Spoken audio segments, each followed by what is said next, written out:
com partidos se reunindo, os motivos são diversos, mas tudo gira em torno do que acontece lá no STF. A gente teve reunião de União Brasil e PP, o presidente do PP, Ciro Nogueira, defendeu, falando com jornalistas, a anistia. Não foi só ele, mas vamos ouvi-lo. Por mim, ela já deveria ter sido votada, já que a maioria quer.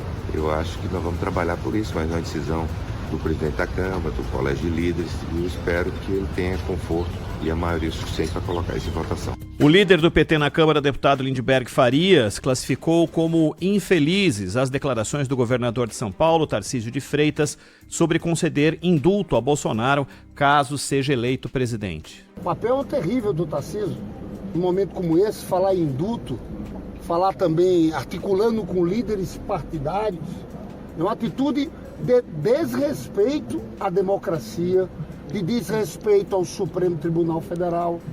Esse não é papel de um governador de São Paulo. Hoje, o país tem que estar com tranquilidade. As instituições, eu vou conversar isso com o presidente da Câmara. Há 15 dias atrás, eles invadiram a mesa da Câmara. Há 15 dias atrás, houve um motim. Então, agora é preciso que a gente tenha responsabilidade para ter uma votação em temas tranquilos essas 2 semanas. É o mínimo que se exige num momento como esse. E mais do que desembarque de União Brasil e PP do governo, foi tema da reunião, tudo gira em torno do projeto de anistia, e o governador de São Paulo, Tarcísio de Freitas, foi a Brasília para interceder nesse sentido, junto aos parlamentares, fazer aquela pressão de uma tese dele. Afinal de contas, foi ele que falou que o primeiro ato, caso fosse presidente da República, seria indultar o ex-presidente Jair Bolsonaro. Zaidan. Pois é, Roland, como tudo que tem acontecido nestes tempos, né, e que marca o século XXI, há uma confusão entre as pessoas a respeito de certos termos e até da avaliação racional do cenário político, jurídico, social. Isso, inclusive, afeta o jornalismo, né? Hoje perdemos o Mino Carta, que fez jornalismo de alta qualidade, com muita inteligência, com uma imensa capacidade de inovar, né? Eu me lembro até de uma entrevista que fiz com ele, Ronald, no começo dos anos 90, e, portanto, lá se vão aí 30 anos, né? Pouco mais. E o assunto que mais o fascinava era o futebol, né? Um torcedor da Azurra, uma grande figura. E uma capacidade de discernir as coisas.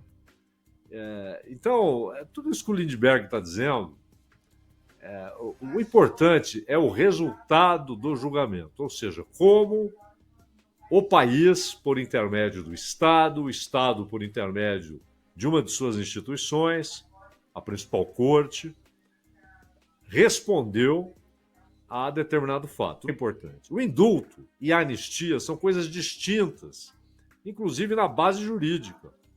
A anistia, e aqui nós estamos falando pós-88, né? A anistia é um ato do Congresso, exclusivo do Congresso. O indulto é um ato exclusivo do presidente da República. A anistia, ela é um ato político. Ela está relacionada a questões políticas. É uma decisão de caráter político. É isso que prevê, embora com muitas possibilidades de interpretações subjetivas, mas é o que prevê a lei brasileira nos últimos 37 anos. Agora, o indulto não. O indulto ele deve ter um caráter humanitário. E o Tarcísio, ele já comete um erro para quem, se quiser mesmo ser candidato à presidência, se for eleito presidente, ele não pode ter como base de um indulto o que ele falou ontem. Eu não confio mais na justiça, infelizmente eu não confio mais. Primeiro, que é uma fala demagoga. Mas é raso demais, né, Zaidan? Raso. Mas é para tentar manter intactas as pontes entre ele e a família Bolsonaro e os eleitores do Bolsonaro.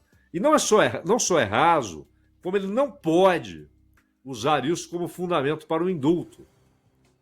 O indulto ele tem de ser por razão humanitária. Então, olha, o Jair Bolsonaro está doente, ele tem vários problemas de saúde e tem mais de 70 anos, então eu decidi indultá-lo. Isso é o que pode ser argumentado em um indulto. Se ele diz que está indultando porque discorda da decisão judicial, o indulto pode ser anulado pelo judiciário.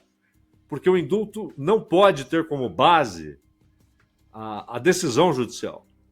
Uma revisão. O presidente não pode rever, não pode reconstruir uma decisão judicial. Agora, ele pode indultar por causa de razões humanitárias. E o Congresso, por razões políticas, pode anistiar. Então, são coisas diferentes. E no caso da anistia, entra um ponto importante, Ronald. Não querendo atrapalhar o seu tempo. Não, vamos embora. Mas olha que interessante. A Constituição, ela abre todas essas possibilidades, mas ela veda, ela obstrui, por princípio, que haja tolerância com aquilo que ataque a ordem democrática e o Estado de Direito. Então, uma PEC, olha, a PEC é a mudança do texto constitucional. E o quórum que ela exige, mais do que isso, o número de votos favoráveis que ela exige, 308 em 2 votações na Câmara, 49 em 2 votações no Senado, mesmo com esse peso de 2 votações, a PEC ela pode ser anulada, ela pode ser considerada inconstitucional, mesmo sendo uma mudança do texto.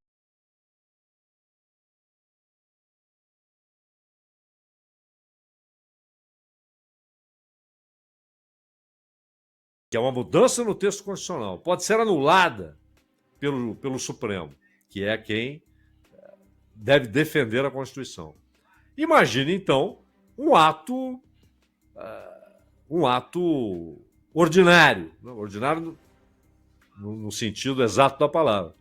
Não é um ato extraordinário, não é uma mudança no texto constitucional. Um ato ordinário como a anistia,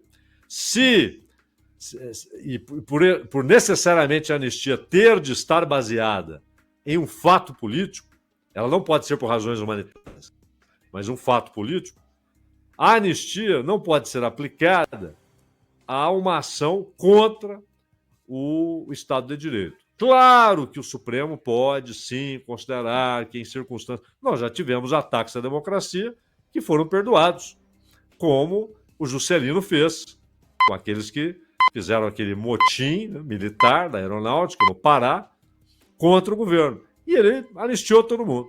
Né?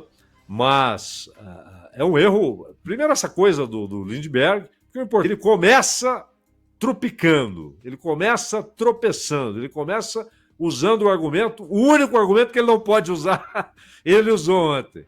É o único que ele não pode usar para conceder o indulto, Ronald.